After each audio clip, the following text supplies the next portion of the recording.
ஸ்ரீமதி ராமானுஜாய நமः. வசுதேவசுதம் தேவம் கம்சச்சாணூரமர்தனம் தேவகீ பரமானந்தம் கிருஷ்ணம் வந்தே ஜகத்குரும். நாள்தோறும் பகவத்கீதையில் நாம் இப்போது விபூதி யோகம்ன்ற 10வது அத்தியாயத்தில் கடைசி ஸ்லோகத்துக்கு வந்திருக்கோம். பகவான் இந்த ஸ்லோகத்தை பார்த்திங்கன்னா ரொம்ப வித்தியாசமாக ஆரம்பிக்கிறாரு. ஸ்லோகமும் அதனுடைய அர்த்தத்தையும் பார்க்கலாம்.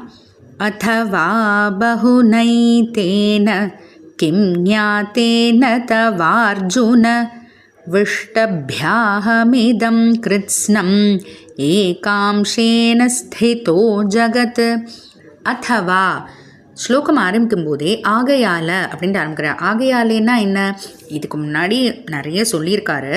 ஆகையாலே அப்படின்னு அர்த்தம். அந்த இதுக்கு முன்னாடி சொன்னதெல்லாம் என்ன? அதாவது எல்லாமே பகவானுடைய சொத்து. பகவான்கிட்ட இருந்து அது ஒரு க்ஷணம், ஒரு மொமெண்ட் கூட அதை எதையும் பிரித்து பார்க்கவே முடியாது. பகவானுடைய மிக உயர்ந்த தேஜஸில் ஒரு சிறு துளியிலேருந்து பிறந்தது தான் இந்த உலகத்தில் நம்ம பார்க்கக்கூடிய இருக்கக்கூடிய எல்லாமே அப்படின்ட்டுலாம் பார்த்துட்டு வந்தோம் இல்லையா? ஏத்தேன இது எல்லாத்தையும் நீ கேட்டிருப்ப அர்ஜுனா. கிம் பகுனா அப்போ இதுக்கு மேலே இன்னும் கேட்டு கேட்டு கேட்டு என்ன லாபம் அடைய போகிற? ஞாத்தேன தவ அர்ஜுன இந்த ஞானத்தை மேலே கேட்டு கேட்டு உனக்கு என்ன பயன் அப்படின்னு பகவான் சட்டன்னு கேட்குறாரு. அப்போது நமக்கே ஒரு சந்தேகம் வரலாம். என்னடா பகவானே இப்படி கேட்குறாரே, அப்போ பகவானை பற்றி மேலே மேலே தெரிஞ்சு கொள்ளக்கூடாதா அப்படின்னு. அப்படின்னா இந்த அர்த்தத்தை நம்ம சரியாக புரிஞ்சுக்கணும். பகவான் என்ன சொல்ல வர்றாருனா, நான் இன்னும் ஆயிரக்கணக்கான ஸ்லோகங்கள், ஏன் இந்த புராணங்கள், இத்திஹாசங்கள், அது எல்லா மூலமாகவும் என்னோட செல்வத்தை, என்னோட நியமன செல்வத்தை எல்லாத்தையும் பட்டியலிட்டு சொன்னாலும் அதுக்கு முடிவே இருக்க போகிறதில்ல. அப்போ அதை தெரிஞ்சு முடிச்சுட்டேன், அதாவது தெரிந்து முடித்து விட்டோம் அப்படின்ற அந்த பையன் உனக்கு இருக்கவே இருக்காதே அப்படின்ட்டு. அதாவது பகவான் என்ன சொல்ல வர்றாருனா, அர்ஜுனா நீ கேட்டன்றதுக்காக நான் சொன்னேன்.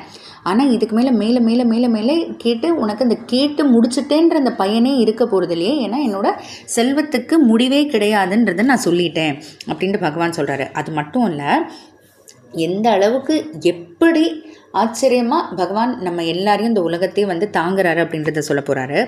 இதம் ஜகத் கிருத்ஸ்னம். இதம்னா நீ கண்ணால் பார்க்கக்கூடிய அந்த ஜகத்து இருக்கு இல்லையா, கண்ணால் பார்க்கக்கூடிய ஜகத்து முழுவதும் கிருத்ஸ்னம் ஒன்று கூட மிச்சம் இல்லாமல் எதுக்காகனா என்ன, நம்ம கண்ணால் பார்க்க முடிஞ்சதுன்றது கொஞ்சம் தான்.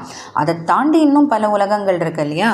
அப்போ அது எல்லாமே ஒன்று கூட மிச்சம் இல்லாமல் அகம் நான் ஏகாம்சேன என்னோட திருமேனி, அதாவது பகவானுடைய அந்த உடம்புல இருக்கக்கூடிய ஆயிரக்கணக்கான கோடிக்கணக்கான பகுதிகளில் ஒரு பகுதியால், அதாவது இந்த பகவானுடைய அந்த மொத்த உடம்பால் அந்த திருமேனியால் இல்லாமல் அதில் ஒரு பகுதி, அந்த ஒரு பகுதியிலும் பகுதி அப்படின்னு வச்சுக்கலாம். அந்த ஒரு பகுதியால் இதம் ஜகத் கிருஷ்ணம், இந்த ஜகத் முழுவதும் கண்ணால் பார்க்கக்கூடியது, கண்ணால் பார்க்க முடியாது ஒன்று கூட மிச்சம் இல்லாமல் விஷ்டபியா ஸ்திதः தாங்கி கொண்டிருக்கிறேன். அப்போ பகவான் சொல்கிறாரு.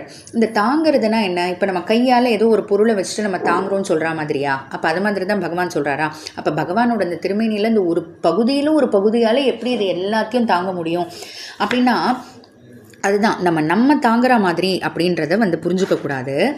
பகவான் எப்படின்னா அந்தர்பகிஷ்ட தத் சர்வம் வியாபிய நாராயண ஸ்திதः அப்படின்னு சொல்கிறது உண்டு. அதாவது பகவான் நமக்குள்ளேயும் அந்தராத்மாவாக இருக்கார், அதே போல் நம்ம வெளியிலையும் நம்மளை சுற்றி வியாபிச்சிருக்காரு. அதாவது எங்கே பார்த்தாலும் பகவான் தான் அப்படின்னு பார்க்குறோம் இல்லையா. இப்போது காற்று எல்லா இடத்துலையும் இருக்குது, எல்லா இடத்துலையும் இருக்குன்னா நம்ம கண்ணால் பார்க்க முடியாது. ஆனால் கண்ணால் பார்க்க முடியலன்றதுக்காக காற்று இல்லாமல் போயிடாது. அதுபோல் பகவான் எங்கேயும் வியாபிச்சிருக்கார், நமக்கு உள்ளேயும் வியாபிச்சிருக்கார், உள்ளே அந்தராத்மாவை வியாபிச்சிருக்கார்.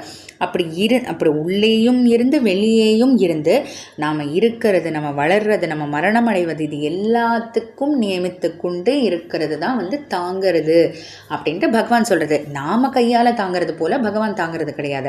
அதனால் எல்லாத்துக்கும் பகவானே காரணமாக இருந்து எல்லாத்துலேயும் பகவான் இருந்து நம்ம தாங்கிறது தான் பகவான் சொல்கிறாரு. அதை எப்படி தாங்குறாராமா? தன்னோட திருமேனியில் ஒரு ஆயிரக்கணக்கான கோடிக்கணக்கான பகுதியில் ஒரு பகுதியால் இது அனைத்தையும் தாங்குறேன் அப்படின்ட்டு பகவான் சொல்லி இந்த அத்தியாயத்தை முடிக்கிறாரு. தொடர்ந்து நம்ம அடுத்த அத்தியாயம் பார்த்திங்கன்னா ரொம்ப ஆச்சரியமான அத்தியாயம்.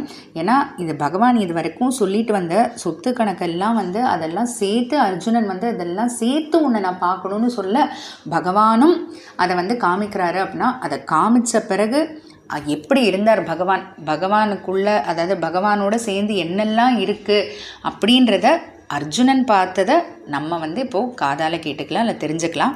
அதனால் தொடர்ந்து இந்த ஆச்சரியமான இந்த அத்தியாயத்தை நம்ம தொடங்கி பார்த்துட்டே வருவோம். ஜெய் ஸ்ரீ கிருஷ்ணா.